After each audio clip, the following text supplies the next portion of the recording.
Guys OB52 এর update চলে এসেছে। তো নিয়ে এসেছে অনেক ধরনের বাস। প্রথম বাস অদৃশ্য ক্যারেক্টার। এই ক্যারেক্টারের নাম হচ্ছে মোস্ট। এটা ইউজ করে তুমি অদৃশ্য হয়ে যেতে পারবা। বারমুডা ম্যাপের নতুন প্লেস অ্যাড করা হয়েছে। তো এই না, ম্যাপের বিভিন্ন জায়গাতে এরকম একটা টাওয়ার দেখতে পাবে এবং এরই সাথে বিভিন্ন গান এবিলিটি পাল্টে যাবে, আরো অনেক কিছু। চলো 10টি আপডেট বিষয় জেনে আসি। নাম্বার 10 এ যে আপডেটটি আছে HUD তে গেরিনা ফ্রি ফায়ার একটু কাস্টমার পরিবর্তন এনেছে। আগে 4টা ছিল সিস্টেম, এখন 4টা আছে, তবে থিমে একটু পরিবর্তন এনেছে এবং এর সাথে নতুন করে 2 finger 3 finger sniper rusher customize HUD Garena থেকে সাজেস্ট করবে, যেটার মাধ্যমে তুমি 3 ফিঙ্গার খেললে 3 ফিঙ্গার সেটিং সেট করতে পারবে। এবং এই সিস্টেমটি গেরিনা একেবারে নতুন করলো। 3 ফিঙ্গার রাশার স্নাইপার, তারপর হচ্ছে ইজি টু ইউজ এবং হাই লেভেল, এরকম কাস্টমাইজ সেটিং গেরিনা থেকে সাজেস্ট করা হবে। কোন প্লেয়ারের জন্য কোন সেটিংটা নিয়ে খেলা উচিত সেটা গেরিনা দেখাই দিবে। সিস্টেমটা বেশ ভালোই লাগলো। আসে নাম্বার 9 এ যে পরিবর্তনটা আমরা দেখতে পাই পিকের নিচের জায়গাটাতে। পিকের নিচে একটা নতুন ঘর অ্যাড করা হয়েছে, যেটা একদমই নতুন। এই জায়গাটা আগে একদমই খালি খালি লাগতো, এখানে কিন্তু একটা নতুন ঘর অ্যাড করে দেওয়া হয়েছে। ঘরটা হচ্ছে একদমই নতুন। তো দেখতে পাচ্ছ ঘরটা হবে এরকম। এখানে হচ্ছে চুলটাল কাটে আর কি, যেটা সেলুন বলা হয়। ঘরটা হচ্ছে 2 তলা বিশিষ্ট। এটা রাজমিস্ত্রি বানিয়েছে। আমরা যদি দ্বিতীয় তলায় যাই দেখি, দ্বিতীয় তলায় ছোট্ট একটি রুমের মতোই আছে। এখানে একটু মেডিকেট পাইছে, এখানে লুট থাকবে আর কি। এখানে কিন্তু র্যাঙ্ক পুশ করা কিন্তু অনেক সহজ হবে। OB52 আপডেটটা আমরা এই ঘরটি দেখতে পাবো। তারপরে আসে নাম্বার 8 নাম্বার হচ্ছে ক্যারেক্টার পরিবর্তন, ক্যারেক্টার স্কিল বুস্ট। এই সিস্টেমটা হচ্ছে একদমই নতুন, যেটা আমি অবজার্ভ করছি। গেমের মধ্যে আমরা ক্যারেক্টার স্কিল পাই, যেটা আলাদা আলাদা ভার্সন হিসেবে ইউজ করা যায়। এখান থেকে যেটাই সিলেক্ট করবে সেটাই ঠিক হবে। তো আমি একটা সিলেক্ট করে দিয়েছি, ক্যারেক্টার স্কিল দেখছো ইউজ হয়ে গেছে। এটা হচ্ছে একেবারে নতুন, দেখছো ক্যারেক্টার স্কিলটা ইউজ হয়ে যাচ্ছে। এটা হচ্ছে একদমই নতুন, এটা আমি এর আগে কখনো দেখি নাই। তো তোমরা দেখতে পাচ্ছ স্ক্রিনের উপরে ক্যারেক্টার স্কিলের পাশে প্লাস আইকনটা ক্লিক করলে ক্যারেক্টার আসে বুস্ট। যেমন একই ক্যারেক্টারের 2টা ভার্সন, একটা হচ্ছে ম্যাক্স, একটা হচ্ছে আনম্যাক্স। তো তোমরা চাইলে ইউজ করতে পারো। নাম্বার 7 আছে একটি ক্যারেক্টার। এই ক্যারেক্টারের নাম হচ্ছে বুস্ট। এটা হচ্ছে একটা game changing character. Most free ফায়ারের এমন একটি ক্যারেক্টার হবে যেটা এনিমির সামনে অদৃশ্য হয়ে যেতে পারবে। এটা অদৃশ্য এমনভাবে হবে যেটা ফুল অদৃশ্য হবে না। এনিমি যদি একটু কাছে থাকে তোমাকে দেখতে অনেক একটু কষ্ট হবে। তুমি যদি মুভমেন্ট করো অদৃশ্য অবস্থায় তোমাকে এনিমি দেখতে পাবে না। এখানে আমি এক ডেমন দিয়ে ক্যারেক্টারটা নিয়ে নিলাম।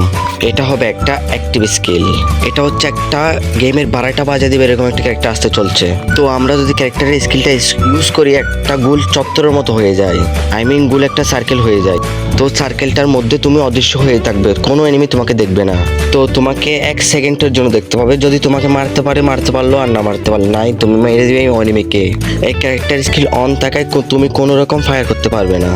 এটা হচ্ছে একবার ইউজ করার পরে এবং 50 সেকেন্ড পরে আবার ইউজ করতে পারে। ক্যারেক্টার স্কিলটা আমি অনেকক্ষণ ধরে এনিমির সামনে ইউজ করতেছি। দেখতেছো একটু একটু অদৃশ্য হচ্ছে, আবার হচ্ছে না। ক্যারেক্টারটা মেন ইম্পর্টেন্ট পার্ট হচ্ছে তুমি যদি অদৃশ্য হয়ে যাও তোমাকে এনিমি গুলি লাগাইতে পারবে না। তো বোঝাই যাচ্ছে এটা হচ্ছে সবচেয়ে সেরা একটা ক্যারেক্টার হতে চলেছে আগামী আপডেটে। তো প্রথমত এনিমি তো দেখেই না, তারপরে এটা তো গুলি লাগাইতেও পারে না কেউ। সেই তো এই ক্যারেক্টারটি অনেক জনপ্রিয় পাওয়ার সম্ভাবনা আছে। তো এখন আছে নাম্বার 6। তো নাম্বার 6 আমরা যে পরিবর্তনটা দেখতে পাই এটা হচ্ছে কয়েকটি ক্যারেক্টারে। কিছু ক্যারেক্টারে আল্ট্রা অ্যাবিলিটি দেওয়া হয়েছে। যেমন তাৎসুয়া ক্যারেক্টার। তাৎসুয়া আগে কুল ডাউন ছিল 120 সেকেন্ড, এখন 90 সেকেন্ড করে দেওয়া হয়েছে। আর যেটা অ্যাড করা হয়েছে ওইটা হলো 10 সেকেন্ডের ভিতরে এনিমি মারতে হবে। মারতে পারলেও এটা আবার ইউজ করা যাবে। আরো একটি ক্যারেক্টারে পরিবর্তন এনেছে, যেটা হচ্ছে হুকুম। যে পরিবর্তনটা হচ্ছে আগে কুল ডাউন টাইম ছিল 120 সেকেন্ড, এখন 90 সেকেন্ড করে দেওয়া হয়েছে। তাৎসুয়ার মতোই সেম স্কিলটি করে দেওয়া হয়েছে। ক্যারেক্টার স্কিল এন্ড ইউজ করার পরে 10 সেকেন্ডের মধ্যে এনিমি মারতে না পারলে ক্যারেক্টার স্কিল রিসেট হতে 90 সেকেন্ড লাগবে। এবং তাৎসুয়া এবং হুকুম দুটোটা একই সিস্টেম করে দেওয়া হয়েছে। আগে কিন্তু 10 সেকেন্ড টাইম ছিল না, এখন কিন্তু 10 সেকেন্ডের মধ্যে যে কোনো একটা এনিমিকে এলিমিনেট করতে হবে ক্যারেক্টার স্কিলটা ব্যবহার করার পরে। এবং ক্যারেক্টার স্কিলটা চার্জ হবে আবার 90 সেকেন্ড পরে। এই ক্যারেক্টার স্কিলটা ইউজ করা কমে যাবে। আরও একটি ক্যারেক্টারের মধ্যে পরিবর্তন এনেছে, যেটা হচ্ছে নেরু। এই আপডেটে নেরু ক্যারেক্টারের ব্যবহার আরও কিন্তু বাড়ানো হচ্ছে। নেরু ক্যারেক্টার সবাই ইউজ করো এবং সবাই জানো কি এর কাজ। নেরু ক্যারেক্টার থেকে যে একটি প্যারাশুট অথবা পুতুল যাই বলে, সেই পুতুলটি এখন যে কোনো বাধা অতিক্রম করে মানে হচ্ছে আগের তুলনায় পাওয়ার অনেক বেড়ে যাবে। আসে নাম্বার 5। নাম্বার 5-এ অনেকগুলো গানের অ্যাবিলিটি পরিবর্তন করা হচ্ছে, যেমন M590। গেমের মধ্যে এক গুলি শটগানের পাওয়ার তো সবাই জানো। এই গানটির ড্যামেজ অনেক বাড়িয়ে দেওয়া হয়েছে, কিন্তু আগে প্রত্যেকটা গুলি মারার পরে একটা স্পন্সিড বুলেট বের হতো, এখন সেটা বের হয় না, যেটার মাধ্যমে এনিমি আগে গায়ে না লাগলেও এনিমি কিন্তু ড্যামেজ খাইতো, এখন কিন্তু সেটা হয় না। গেরিনা একটু চালাকি করে গানের ড্যামেজটা বাড়িয়ে দিয়ে এবং ওই বিচের ড্যামেজটা কেড়ে নিয়েছে, মানে দুটোটা এক জায়গায় করে দিয়েছে। দেখো এটা আমি অনেকক্ষণ ধরে ইউজ করতেছি, কিন্তু ওই বাড়তি ড্যামেজটা দিচ্ছে না, এটা হচ্ছে টোটালি রিমুভ করে দেওয়া হয়েছে। এবং অন্যান্য গানগুলোর দিকে যদি আমরা তাকাই, যেমন গ্রোজা, এটার স্কিল পরিবর্তন হচ্ছে সিঙ্গেল ড্যামেজ এবং আননোন প্লাস, সাথে গ্রোজা 100 সেম অ্যাবিলিটি হবে। তারপরে যে গানটি আছে সেটা হচ্ছে এসবিডি। এসবিডিতে অ্যাকুরেসি প্লাস করতেছে এক্সবিডি ওয়াই এবং নর্মাল গানেও। এরপরে M249 এবং দুইটা গানে রেট অফ ফায়ার প্লাস হবে, এবং বিএসএস এ ড্যামেজ একটু প্লাস করবে এবং অ্যাকুরেসি একটু প্লাস করবে। এরপরে গানটি হচ্ছে ম্যাক10 ড্যামেজ প্লাস করবে এবং অ্যাকুরেসি প্লাস করবে। এরপরে আছে থমসনের রেট অফ ফায়ার একটু প্লাস করবে। দুটোটাই মারাত্মক গান, এটা কিন্তু অনেক ভালো চলে।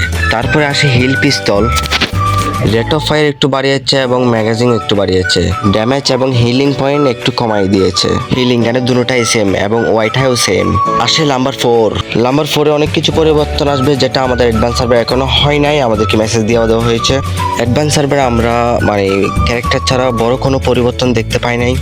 Changes number 3। তো নাম্বার 3-তে যে পরিবর্তনটা আমাদের চোখে পড়ে সেটা হচ্ছে এরকম অনেকগুলো টাওয়ার, ম্যাপের বিভিন্ন জায়গাতে এরকম অনেকগুলো টাওয়ার দেখতে পাওয়া যায়। এটা হচ্ছে রিভার পয়েন্ট এবং আর্সেনালের মতো, এখানে দাঁড়ালে এটা হচ্ছে চার্জ হয় এবং চার্জ হওয়ার কিছুক্ষণ পরে এবং এই জায়গা থেকে কভার আস্তে আস্তে বেশি ওঠে। এটা আসলে কি বুঝতে পারিনি আমি এখনো। এটা পুরোটা ম্যাক্স করার পরে এখান থেকে একটা চাবি দেওয়া হয়, এটা হচ্ছে 5 নাম্বারের বেস্ট। হেলমেটের ডিজাইনটা একটু ডিফারেন্ট টাইপের, আই থিঙ্ক এটাতে একটু পাওয়ার বেশি থাকবে। তো এটাই হচ্ছে আজকে OB50-র আপডেট।